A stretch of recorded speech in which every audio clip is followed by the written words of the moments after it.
Tractate Sanhedrin, page 34. The subject of Negi'ah be'edut, meaning someone who's motivated to be part of this witnessing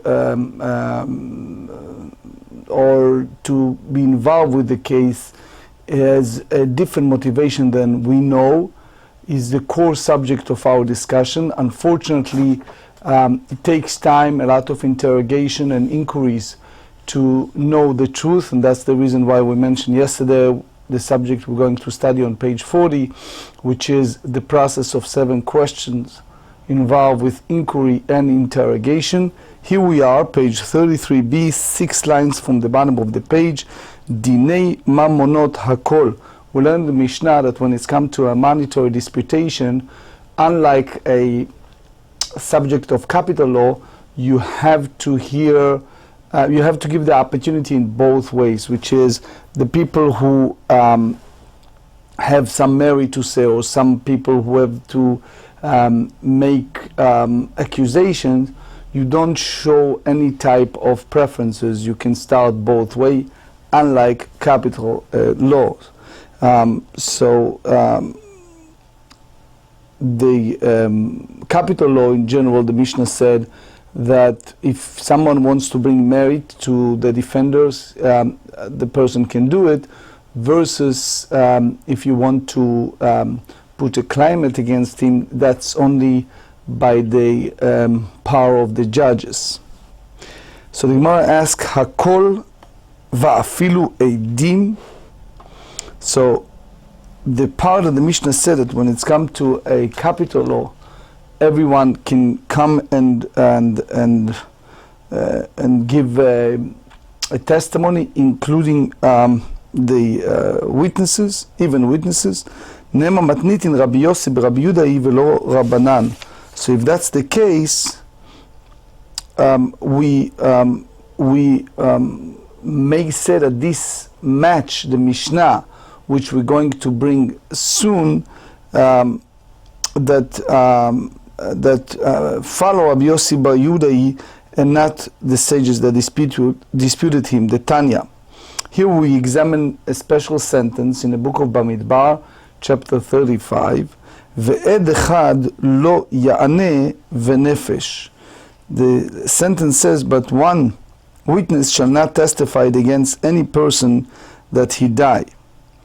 It means that the witness cannot state anything other than his testimony.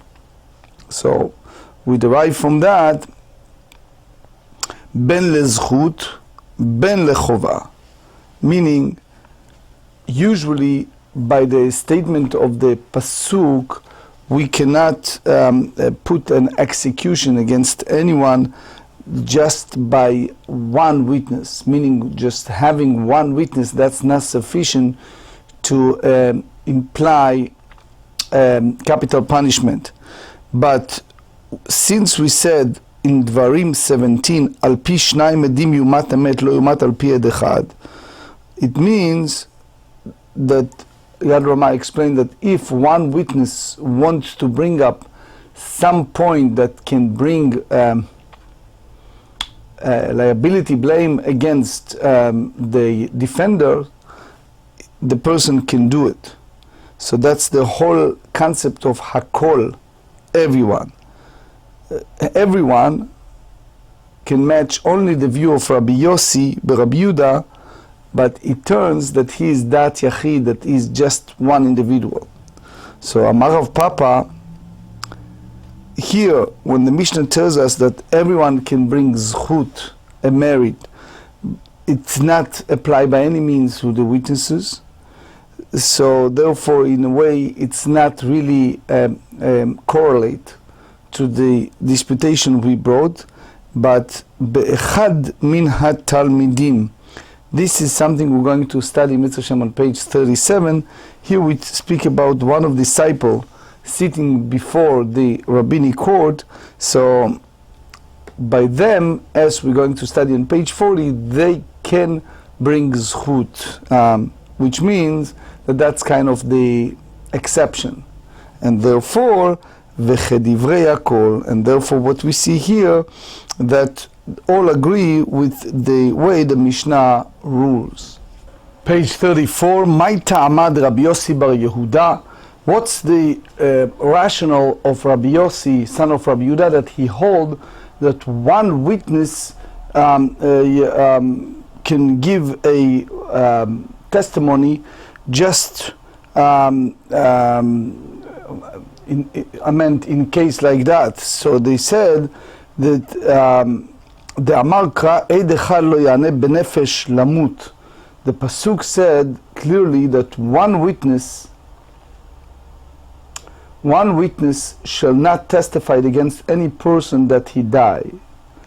So what we derive from that, lamut hu de lo oneh, aval lezchut oneh. So when it's come to die, if it's caused execution, a capital punishment, then obviously the way we learn, he cannot bring a chovah, he cannot bring a liability or claim that caused someone to be executed. But to find a way to examine him, which means to find a way to bring merit to the defender, that he can do as a one witness. So V'Rabbanan, according to the sages that say that one witness cannot come and bring zchut, bring merit, what's the logical reasoning? Amar Reish Lakish mishum dimichazei kenogea be'eduto. So that's the core, as we said, the whole idea of bias. It appears that he is biased with his testimony. So the idea is that we understand the way that it expresses that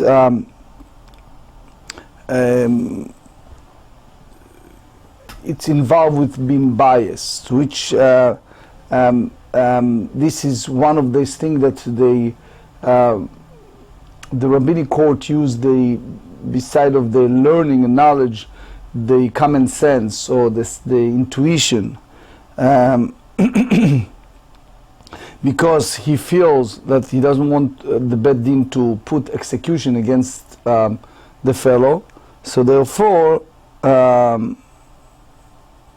the reason he is afraid that he later be accused of being a conspiring witness.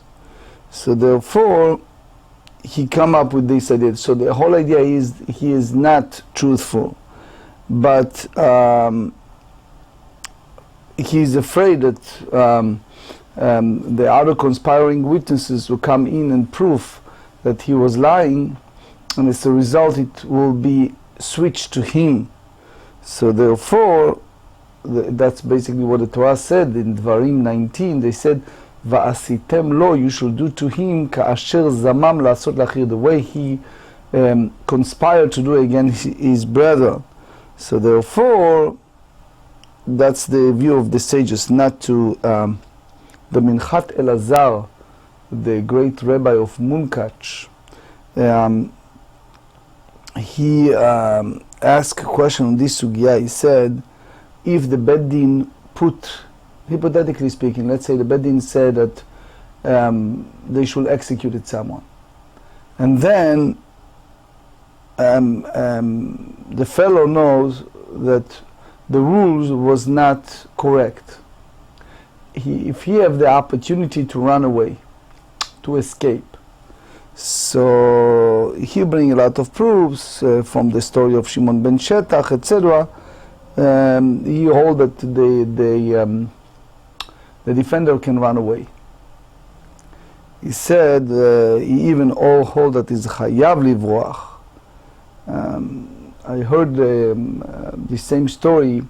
One of the Rabbonim relate the Ya'avetz. Ya'avetz was a well-known giant Torah scholar and posek, and the story goes, at his time, it was a fellow in his synagogue that make someone else angry. In those days, they don't have electricity. They have lightning in a synagogue, like burning candles. It wasn't electricity. So he took a burning candles. The other fellow and ran after him. To make long story short, the fellow passed away. So the police came and arrested that fellow. So the family came and asked the Avetz if he allowed to take an oath, even Nishbal HaSheker, in order to save himself. And surprisingly enough, based on our sugya, the Avetz ruled no, that he needs to stay in jail or even being executed, because two wrong doesn't make one right, to make it simple. Anyway, V'Rabanan. So the Gemara bring a logical reasoning to explain the view of the sages. But before, they bring a pasuk. So they said, Hai lamut mai darshei bei. What is the manner that they interpret the term that he died? The Mishnah continues. The source of the Mishnah said, Dinei nefashot hamelamed. So basically the Mishnah teaches if it comes to a capital law, so if someone brought zchut, merit, that's good, but if he brought chova, which means first he said something that showed that the defender is liable, he allows to come back and brings merit. But if he said zchut, if he said a merit, he cannot come back and say chova. So אמר רב לא שנו אלא בשעת משא ומתן, אבל בשעת גמרדים מלמד זכות חוזר ומלמד חובה. He said, the big chidush, he said that if it's a time of deliberation, then we can say he cannot come back. But if it's a time of the final verdict, even a judge that come and bring some merit, he can come back and something that deem the fellow to be liable. Rashi and the Rambam explain that it's all depend upon the process. Here is the Rambam. I'm reading from Korean edition, Ramban Sefer Shoftim, Ilchot Sanhedrin chapter 10, the halacha that a judge who had stated a reason to acquit the accused may not state a reason to deem him liable applies only during the deliberations. When the time to vote arrives, he can vote as he sees fit. So they said Meitivei. That's based on the Mishnah, page 40. למחרת משכים ובאים המזכה אומר אני המזכה ומזכה אני במקומי, והמחייב אומר אני המחייב ומחייב אני במקומי. המלמד חובה מלמד זכות, אבל המלמד זכות אינו יכול לחזור וללמד חובה. So that's basically what we said earlier, that the moment the judge expresses in a certain way the first day of the session, in a way for merit, he can come back and change. But it's the whole idea of getting the next step, it in a way give the judge the liberation that can go ahead and bring zchut, but the moment he brings a merit, then in a way, because it's so serious and is dealing with capital punishment, so we take it seriously. Rashi elaborates on that. Rashi, the Mishnah said, if during the night, for example, as you know, if the court cases like that involved with capital punishment, the judge is not sleeping well at night. So if during the night he's thinking about the whole case and he wants to change his mind, that's the whole point. That if he brought yesterday a point of zchut, a point of merit, he cannot come back and change it. So the question is, but the next day, it's basically the time that we call a Gemar Din. Gemara din meaning that it's the final verdict. So that's the and with all of that, the Mishnah said that even at that point, if he was mezakeh, if he find a point of merit day before, he cannot come back and change it for make him liable. The Ran elaborates and he says if you have point of merit, that's already, because you deal with execution, we are very careful. So ule ta'amich, the Aruch Laner asked what does that mean, but anyway, lemarchorat masau matan milika. So he said, according to your reasoning, are there no deliberations on the following day? The deliberation may resume on the next day. So therefore one can say that when the Mishnah teaches that the judge may not change his opinion, it's only kikatane bishat masau matan, that's apply only at the time of deliberation. But when it's come to achra'at ad-din, when it's come to a final verdict, so even the one who brought zchut at the very beginning, following the view of Rav, he can come back and brings the chovah. Tashma, danin elu keneged elu. So we have all this court session of deliberation, the arguing each party, ad sheyireh echad min ha'chayvim divrei ha'mezakin, until they reach a point that the judges against those judges deem him liable, see the validity of the statements of those who acquit and change his position, because the court does not condemn someone to death by a majority of the judge. It's not go that way. It has to be much serious. So the way that the Mefarshim said, you go to, for example, the Supreme Rabbinic Court contains 71 judges. So imagine you have 36 say that he's deserved death, and 36 say that he deserved death, 35 said no, he's not. So one judge changed his mind, and it's all turn around, the whole case. V'imita litnei namei ipcha. So if that's the case, so that's basically initially teaches us a reason to acquit may return and teach the person to deem him liable. Tana zchut kame'adar achova la kame'adar. So the Mishnah basically teaches us that if it's come to zchut, if it's come to scenarios of acquittal, that's fine, but the other way around, for liability not. It may be that the halacha is the same in the opposite case, but the Tana preferred to employ an example to acquittal. So the Gemara rejected that and said, yes, that's basically the rejection. Rashi explained that even one judge can basically make the whole final verdict in a different way. The language of the Tana, he wants to go in a more positive way, so with the hope that it all change for good. That's Rashi in Psachim, page 3.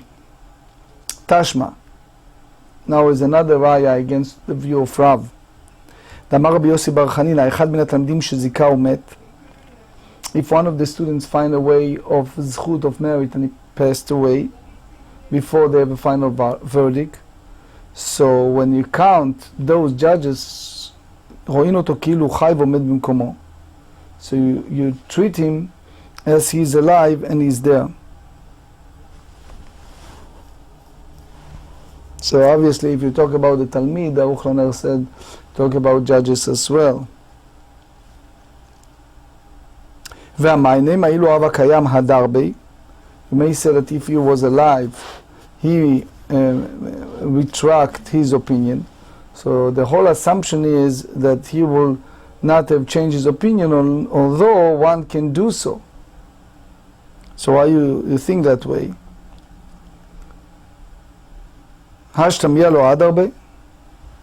But the whole claim is that when he passed away, we didn't hear that he retracted his view. So you have no reason to assume that he changed his mind. והשלחו מתם, they sent from ארץ ישראל to Babylon.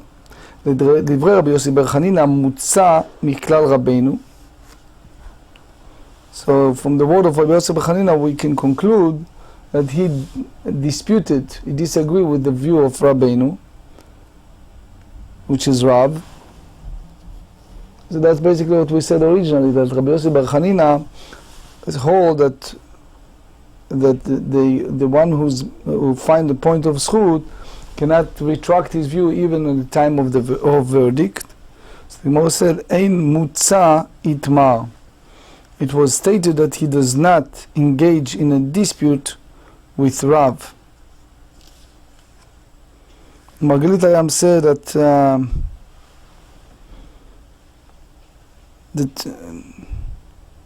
that's not change the meaning, but Aruch Laner Velon explanation. Anyway, Tashma.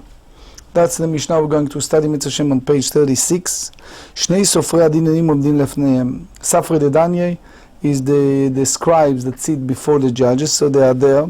Echad min hayamin ve'echad min hasmol. One sitting on the right side of the judge, one on the left side. Ve'chodvim divrei hamzakim u'divrei hamchavim. They write the minutes, as we call in the modern days, of which one is for exemption, which one is a liability, and the reasoning for each one of them. Bishlma divrei hamchavim lemachar ki chazu acharina u'ba'u lemebad alanat din. So maybe the next day they change, and therefore they basically cause, which we call alanat din, which is the delay, the suspension of the trial until the following day, as they may not issue a verdict in cases of capital law on the same day as the deliberations. Ela divrei hamzakin ma'itama. If those who find him exempt, why you need to write it that you don't need the suspension of the final verdict? Lav mishum di'i chazutam acharina lechova lo mashgechinan behu. So if it's not because the halacha is that if the judges will see another reason to find the accused liable, we do not pay heed to them.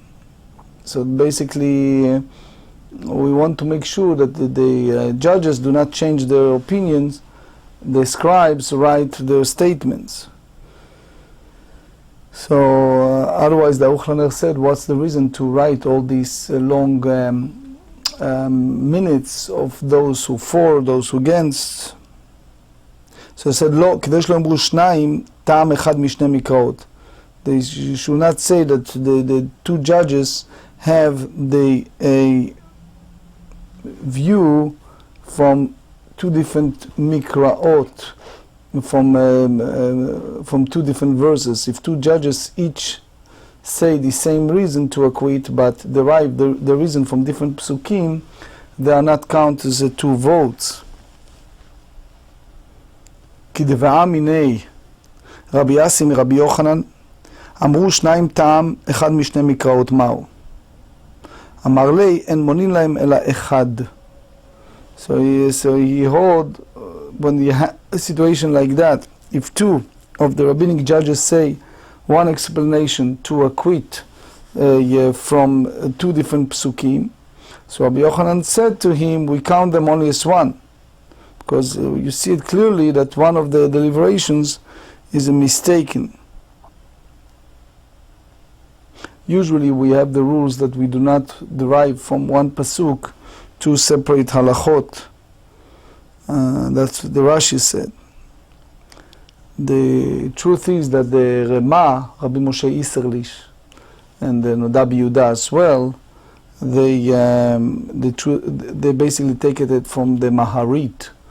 They ask if you have Herkev Bedin, you have the rabbinic court session of 3 judges, and they rules that yes, the defender needs to pay the claimant so and so money, but the psak went by the rov, meaning they went by the majority. So meaning two hold in one way, another hold the other way. So basically, two judges said that he is, in a way, needs to pay. Another one said not. Here is the problem. The problem is that the nitba, the defender, doesn't need to pay, and the reason for that is, he explained that each judge have a different mindset, because the way that the case presented was like 10 different claims, and each one of the judges have a different reasoning over different claim to go and hold in certain way. So he said that we have to differentiate between tam psukim or tam b'shikul dat, which means you have to differentiate between the judge make a decision just by analyzing the sentences in the text, or by their deliberation and thought. So therefore, that's the big difference, and that's the chidush. According to Rabbi Yehuda and the Rema, there are some situations that you can combine, but in general, when you have this type of situation, 2 against 1, therefore you have to examine the reasoning. If it's the same reason or they are different, and therefore it's a big chidush that even sometimes it's different reasons, there are cases that you can combine. Anyway, that's all from the Mahari. Menan Emile Amar Abaye. How do you learn this? So Abaye tells us, the Amar Kra, this is a pasuk in Tehillim chapter 62, Echad diber Elohim, שתיים זו שמעתי כי עוז לאלוהים. מקרא אחד יוצא לכמה טעמים. Here you have a pasuk that goes for a more than one area. So he said, ואין טעם אחד יוצא מכמה מקראות. So you can go for different explanations, but one explanation that does not emerge from several psukim. That's the way Rashi said. The Maharsha said that that's the beauty of the pasuk, Ki hu oz leElohim, which means the Almighty can combine b'dibur echad zachor v'shamor, b'dibur echad 10 dibrot. We, as a human, cannot, but the only guy, the Almighty God can have 2 utterances that have one line of a statement. Anyway, Devei Rabbi Yishmael Tana, וכפטיש יפוצץ סלע, מה פטיש זה מתחלק לכמה ניצוצות, אף מקרא אחד יוצא לכמה טעמים. So basically he brings the pasuk from Jeremiah 23 that the hammer that breaks the rock in pieces. So he said the same way that the hammer can break a stone into several fragments. So the pasuk is stated that the Almighty God emerged from several explanations. The Maharsha have different meanings. They can see here the Rashi that tried to say that the Shema Meforash, the Almighty's name, can go to different attributes or different directions. Give me an example of one explanation from 2 different psukim. Amar Rav Zvid kedetnan, that's a Mishnah in Tractate Zvachim, page 83. Mizbeach mekadesh et hara'ui lo. He said that the altar sanctified only items that are suited for it. So the Gemara later explained what does that mean.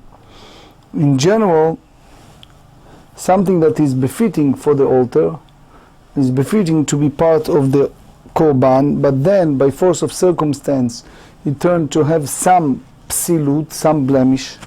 So if you bring it anywhere on the altar sanctified it. So, Or HaChaim HaKadosh, he said when we're getting close to Yamim Noraim, the Rosh Hashanah, Yom Kippurim, so they said one of the waking up point, as the Rambam said, is the shofar.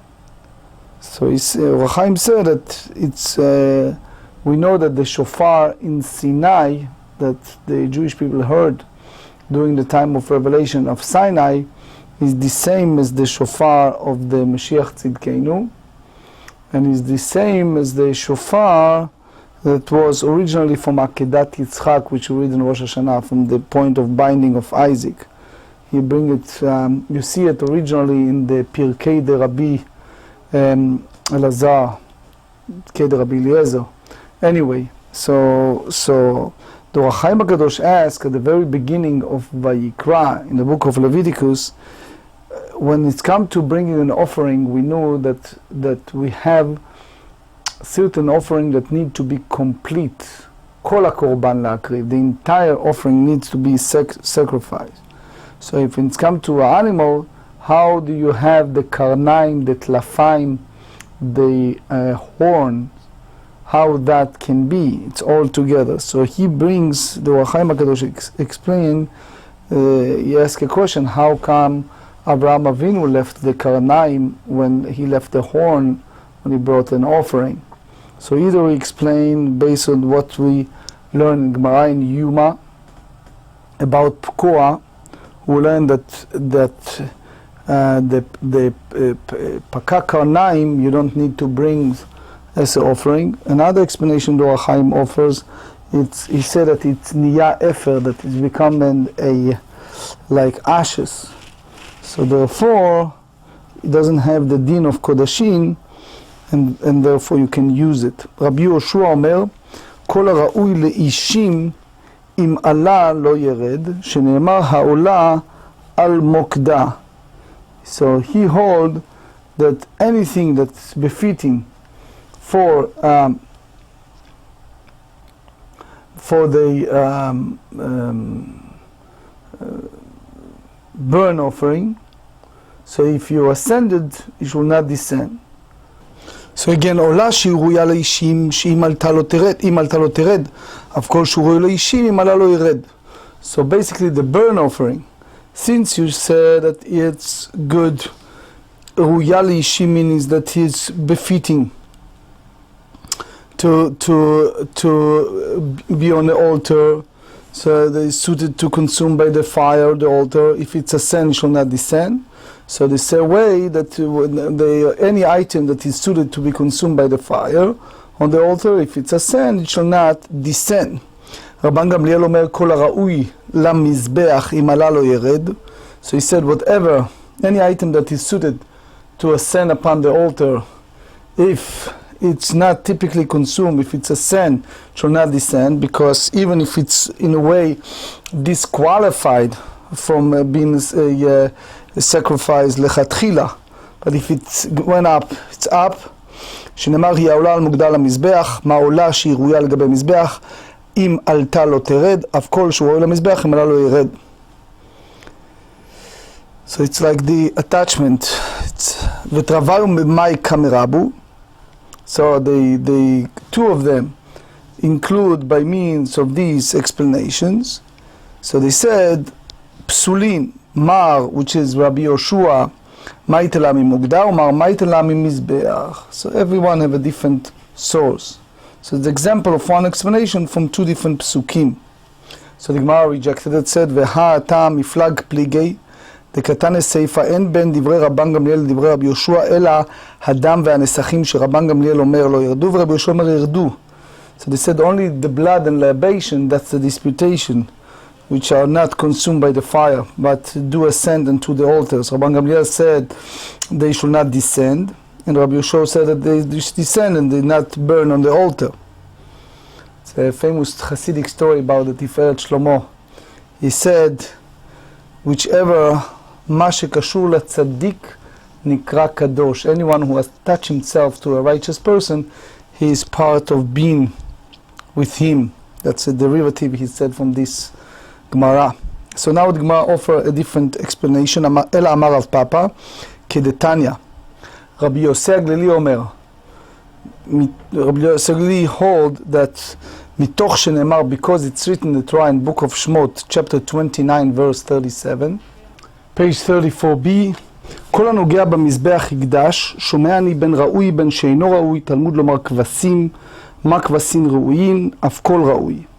So the pasuk said in Exodus 29, whoever touch the altar shall be sanctified. So in that sense, anything that touch, and we derive from that regardless if it's suited for the offering or not, the moment it's touched, it's sanctified itself. Why? Because the Torah, Rashi said, did not tell us what exactly what. So we basically have that as derivative. Rabbi Akiva Omer, Ola ma'ola re'uya, af kol ra'ui. Rabbi Akiva said burn offering, the same as the burn offering it's befitting. So it's befitting, meaning that it's suited for the altar. So the same way, everything that is suited for the altar, it's part of this halacha. So here Rav Papa elaborates and explains. Vetravayu, and two of them exclude by means of these explanations. Vetravayu ma kamematu. Psulei maitela mikvasim maitela meola. When you use the word psulei, disqualified, one said it's a lamb and one said it's a burnt offering. So Rashi said here, דיבור המתחיל שומע אני בין שנראה בין שלא נראה כגון שאור ודבש ואייל וצבי וחולין. Very interesting Rashi here. So ואמר רבא ברבא עולת האור פסולה איכא בנאיו. So he said that between them is the disqualified burn offering. מן דמית לה מכבשים, כבשים אין, אבל בולת העוף לא, ומן דמית לה מעולה, אפילו עולת העוף נעמי. אלא אמר רב אשי כדתניא, דם יחשב לאיש ההוא דם שפך, לרבות הזורק, דברי רבי ישמעאל. ורבי עקיבא אומר או זבח, לרבות הזורק. ותרוויו מייקה מרבו, זריקה מית לה, which is רבי ישמעאל דם יחשב, ומית מלה, מית לה או זבח. So it's basically an example of one explanation from two different psukim. So there is a Mishnah that said, יש אוכל אכילה אחת וחייב 4 חטאות ואשם אחד. קורבן אשם מעילות. So נתיבות המשפט ask a question, you basically need to burn it. You don't, it's not קשור לקודשים, it's not connected to קודשים by any mean. So why we mention here that he needs to bring Asham Meilot, Ma'al Bekodashim, it's not. So the Khatam Sofer and more, we see it also in Reb Shimon Shkop in his book Shari Yosher, he bring Raya, proof from our Gemara. Because we see here that Asham Meilot, if it's already, im ze kvar alive, if it's already burned, so it's befitting, ראוי להקריב על המזבח. So therefore, he bring korban asham meila. We see more in the Shari Yosher, from Shimon. ואמר רבי אבאו שחט וזרק איכא בנאיו. לדברי רבי ישמעאל אינו חייב אלא אחת. ורבי עקיבא חייב 2. היית מרא לה, אמר אביי. אף לדברי רבי עקיבא נמי אינו חייב אלא אחת. דאמר קרא, this is a pasuk in Dvarim, Deuteronomy 12, Sham, which is the Beit HaMikdash, תעלה עולתך, you bring your offering, ושם תעשה כל אשר אנוכי מצווך, and over there you do whatever I commanded you. So they basically said, ערבינו רחמנא לכולו עשיות. The Torah, the merciful one, combine all actions. So that is all actions of offering is one transaction. So basically, the way that Abaye explained, there is in fact no particular dispute between Rabbi Ishmael and Rabbi Akiva when it's come to this. It's just an example of one derivative from two different verses.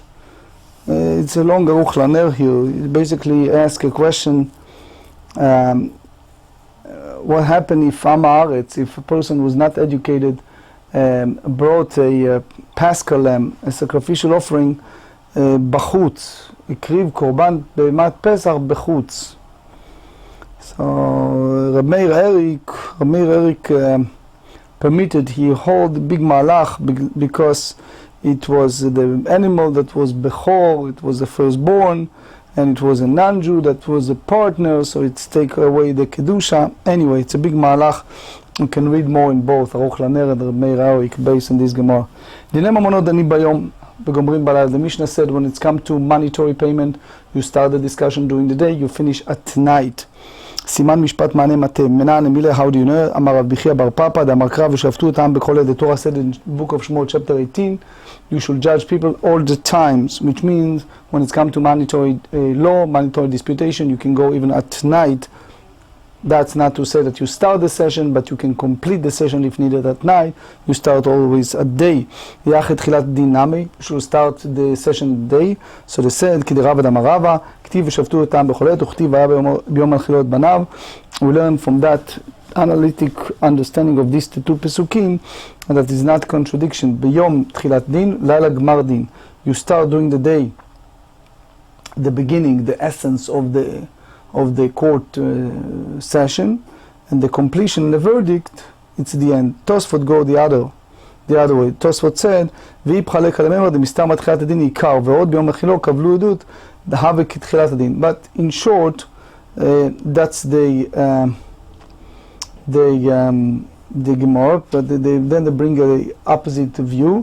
מתאים לו רבי מאיר, דתניא רבי מאיר אומר, מה תלמוד לומר, על פיהם יהיה כל ריב וכל נגע?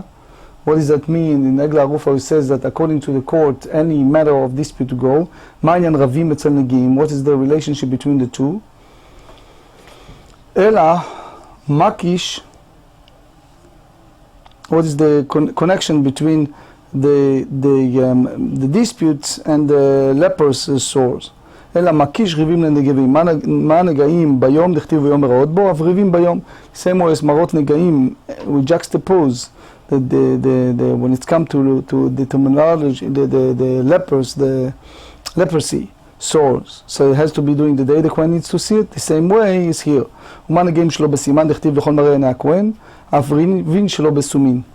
the same way that has to be in the eye. The whole mar'eh Kohen has to see it. Einei. You say Rabbeinu Yonah and Riyad Rama said you need to see it. Afrivin shelo besumin. You cannot have with blind judges. The Tiferet Israel said that the big issue with wearing eyeglasses. Anyway, מקיש נגעים לרבים, הרבים שלו בקרובים, אף נגעים שלו בקרובים. אם הרבים בשלושה, אף נגעים בשלושה, ודינו. מה מונו בשלושה לא כל שכן, תלמוד לומר, והוא בא אל אהרון הכהן על אחד, הלמדת שאפילו כהן אחד רואה את הנגעים. ההוא שם ידיו ושבותי את רבי יוחנן. It was a blind person that lived in the neighborhood of Rabbi Yochanan who will serve as a judge. דעבד אין דינה, ולא אמר לרבי יוחנן ולא מידר. רבי יוחנן didn't say anything to him. Even the Rishonim said, the Rif and others said that he was blind only in one eye, like Moshe Dayan, in that sense. היכי אבידחי, ואמר רבי יוחנן לך כסתם משנה ותנן, learn מסכת נידה, page 49b, כל הכשר לדון כשר להעיד, ויש כשר להעיד ואין כשר לדון. אמר רבי יוחנן להטו יסומה באחת מעיניו, that applies only in one eye. רבי יוחנן סתמה אחרית האשכח, דנם מנות דנים ביום וגומרים בלילה, מה יעול מידע, סתמה בה, סתמה, היא בהיתמה סתמה דרבי מדיף. ובהיתמה משום דקטן אלה גבי הלכתה דידינה, ורב מאיר היי ושפטו אותם בכל עת מי דריש בהם, הרב עלי עטו יום המעונן. Rabbi said that if it's a day that is cloudy, teaching that although the Kohen does not view a leper's sore on a cloudy day, the court may judge a case on a cloudy day. So, Detnan, this is Mishnah in Tractate Negaim, chapter 2, Mishnah 2. אין רואים את הנגעים שחרית ובין 40 ולא בתוך הבית ולא ביום המונן, מפני שההר, מפני שכהה נראית עזה. ולא בצהריים מפני עזה נראית כהה. So the whole idea is that midi appear dull and vice versa. So you have to be in a way that you can see it lucidly. ורבי מאיר, היי ביום הנחילו את בניו מה יביד להם, בא לכדתני רבא בר חנינא כמד רב נחמן. ביום הנחילו את בניו, ביום אתה מפיל נחלות ואתה מפיל נחלות בלילה. אומר לה למעתה, מן דשחי ביממה ירתון לבני, ומן דשחי בלילה לא ירתון לבני. דילמה דין נחלות כאמרת, דתניא, והיה לבני ישראל חוקת משפט, הוראה כל הפרשה כולה להיות דין. כדי רב יהודה אמר רב, 3 אנשים שנכנסו לבקר את החולה. רצו כותבין, רצו עושים דין.